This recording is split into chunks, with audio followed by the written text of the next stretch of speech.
आगे आ जाए। अरे भाई अभी रुका हुआ यार,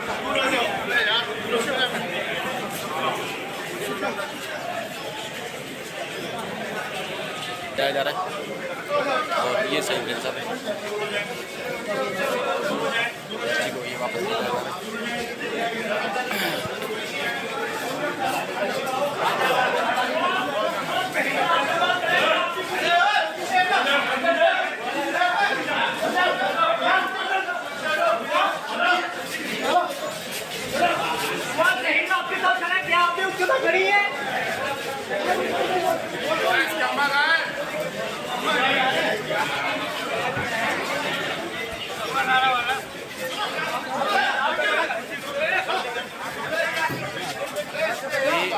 जो हमारी क्राइटेरिया है, अब हाड़ाहुड़ी कौन मचा रहा है वो आप देख।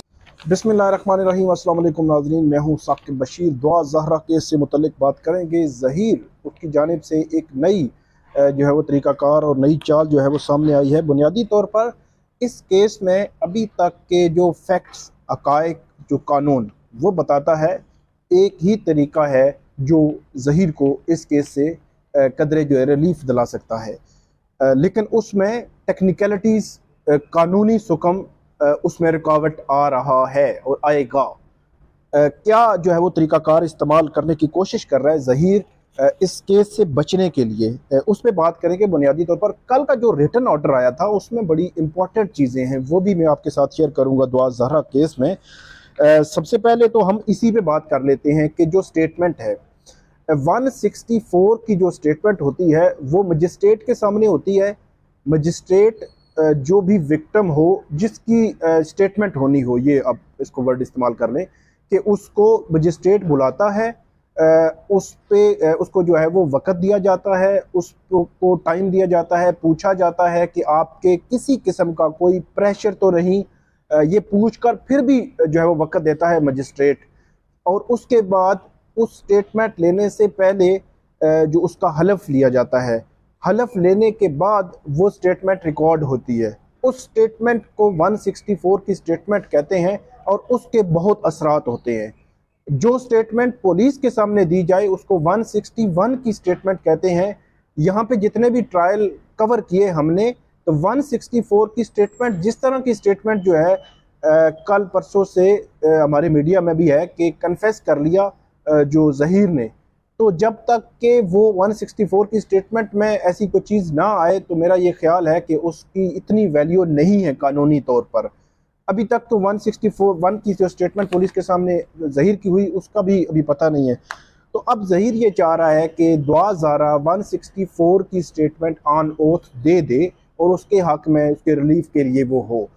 तो वो स्टेटमेंट क्यों, अब बच्ची जो है वो माइनर डिक्लेयर हो चुकी है, बच्ची की स्टेटमेंट की अहमियत नहीं, ये वो अल्फाज है जो सिंध हाई कोर्ट, मतलब कानून भी यही कहता है, माहिर कानून का जो है वो भी यही कहते हैं, लेकिन सिंध हाई कोर्ट की जानिब से भी यही ऑब्जर्वेशन जो है वो सामने आई थी और वो उस मेडिकल रिपोर्ट की जो बुनियाद पर जो है वो ऑब्जर्वेशन दी गई थी कि बच्ची क्योंकि कम उम्र साबित हो चुकी है इसलिए उसकी जो बयान है उसकी कोई अहमियत नहीं। तो ये बड़ा एक हर्डल ऐसा है जो इसको ज़हीर को रिलीफ नहीं दिलवा सकता, लेकिन उनकी कोशिश है। और कल का जो ऑर्डर था उसमें वाज़ेह तौर पर उन्होंने ये अदालत से कहा कि बच्ची जो है उसको तफसीली जो स्टेटमेंट है, ब्रीफ स्टेटमेंट, उसको उसका रिकॉर्ड किया जाए। ये आर्गू किया था जो ज़हीर का वकील है उसने, और ये कहा गया था कि उसको इजाज़त दी जाए कि वो अपनी बयान रिकॉर्ड करवाए।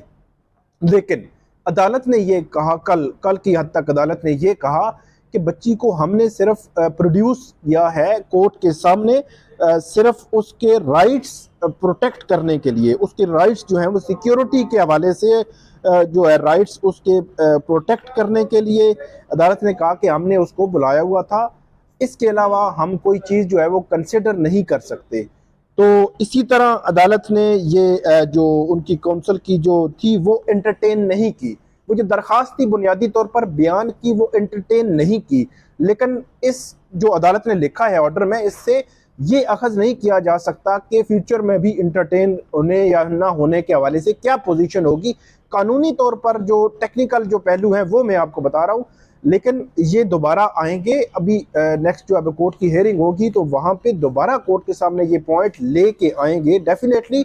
दूसरी तरफ के जो वकील हैं जिब्रान नासिर, उनकी जानिब से कल ये बताया भी गया है कि एक नया लॉ जो दिसंबर 2021 में बना है, उस लॉ के मुताबिक जो दफात इस केस में लगाई गई हैं, उन दफात के तहत जो केसेस होते हैं उनमें 164 की स्टेटमेंट एक ही दफ़ा जो है वो रिकॉर्ड होगी। और वो उनके जो रिकॉर्ड पे भी है कि लाहौर में बच्ची की वो स्टेटमेंट रिकॉर्ड हो चुकी है, और वो मेडिकल बोर्ड या मेडिकल जो हाई पावर मेडिकल बोर्ड था या रिपोर्ट थी उससे पहले वो रिकॉर्ड हुई थी।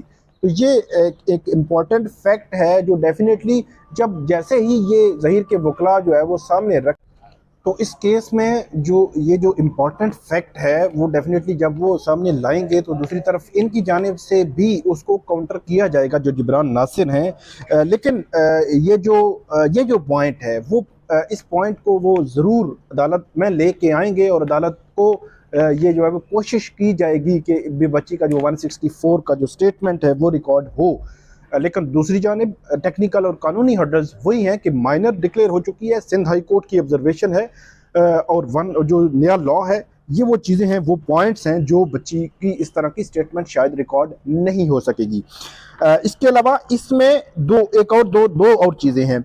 एक, कल जो इस हवाले से वहाँ पे जो रिपोर्टर्स थे उनको जो तफ्तीशी अफसर था या पुलिस अफसर था उसकी जानिब से जो है वो जब वो रिपोर्टिंग कर रहे थे तो पिस्टल निकालने के को जो वाक़या पेश आया वो तो इंतहाई काबिल मज़म्मत है। मैं ये कहूँगा कि अगर वो मतलब इस्लामाबाद की हद तक ऐसा अगर मैटर होता तो डेफिनेटली हम उसको एक हाई लेवल पे उठाते। मेरा ये ख्याल है कि कराची के हमारे दोस्तों को भी जो जर्नलिस्ट हैं, जो कोर्ट रिपोर्टर्स हैं, यूट्यूबर्स या non journalist, non court reporters, उनका तो जो है वो मतमा नज़र भी मुख्तलिफ होता है, उनका वो चाहते ही कुछ और हैं। लेकिन यह है कि उनकी हद तक मैं जो है वो कोई बात नहीं करूँगा। ये सिर्फ इनकी हद तक है कि जो हमारे दोस्त हैं वो ज़रूर इस मामले को अभी भी टेकअप करें IG के सामने और जो सिंध हुकूमत है उसके सामने, ताकि ऐसे वाक़यात आइंदा ना हो। ये किसी को राइट नहीं है कि कोई पिस्टल जो है वो उठा ले, तान ले या कोई इस किस्म का वाक़या हो। दूसरा इसमें जो है वो इम्पोर्टेंट फैक्ट ये है कि कल कोर्ट ने भी सिर्फ जो फ्री कैन के वकला है उनको इजाज़त दे रखी थी कि वो आए, कोर्ट में आए। ये इनको इम्पोर्टेंट फैक्ट जो है अदालत ने कोर्ट में जिक्र भी किया है अपना जो ऑर्डर है। इसके अलावा दूसरी जो चीज़ है वो दोनों जो फ्री कैन है, दोनों तरफ के वकला हैं, वो इस पे मुतमिन थे। अदालत ने ये लिखा है कि इस पे मुतमिन हैं कि जो बच्ची को जो आर्फन चिल्ड्रन सोशल वेलफेयर, ये एक शेल्टर होम है, वहाँ पे जो बच्ची के रखने के हवाले से जब अदालत ने पूछा कि वो इस हवाले से मुतमिन है, वहाँ पे बच्ची को जो रखा जा रहा है, तो अदालत ने ये कहा है कि कोई रिजर्वेशन, कोई एतराज़ जो है वो सामने नहीं आया, और इस वजह से बच्ची को वहाँ पे जो उसके ऑफिसर हैं उनके हैंड ओवर किया गया। मतलब दोनों फ्री कैन इस पॉइंट पे मुतफिक थे कि ठीक है बच्ची को शेल्टर होम में रखा जाए। फिर अदालत ने भी कैटेगोरिकली इसमें लिखा कि शेल्टर होम में रखने के हवाले से हम भी मुतमिन हैं, सेटिस्फेक्शन है कोर्ट की, ख़ास तौर पर सिक्योरिटी के हवाले से और वहाँ का जो एटमॉस्फेयर है, जो वहाँ पर माहौल है, उसके हवाले से भी अदालत ने बड़ा एग्जामिन किया है उसको और लिखा है कि वो उस हवाले से भी मुतमिन है। और दुआ ज़हरा से भी पूछा गया, इसी पॉइंट पे दुआ ज़हरा से भी पूछा गया कि वो सेटिस्फेक्शन के हवाले से।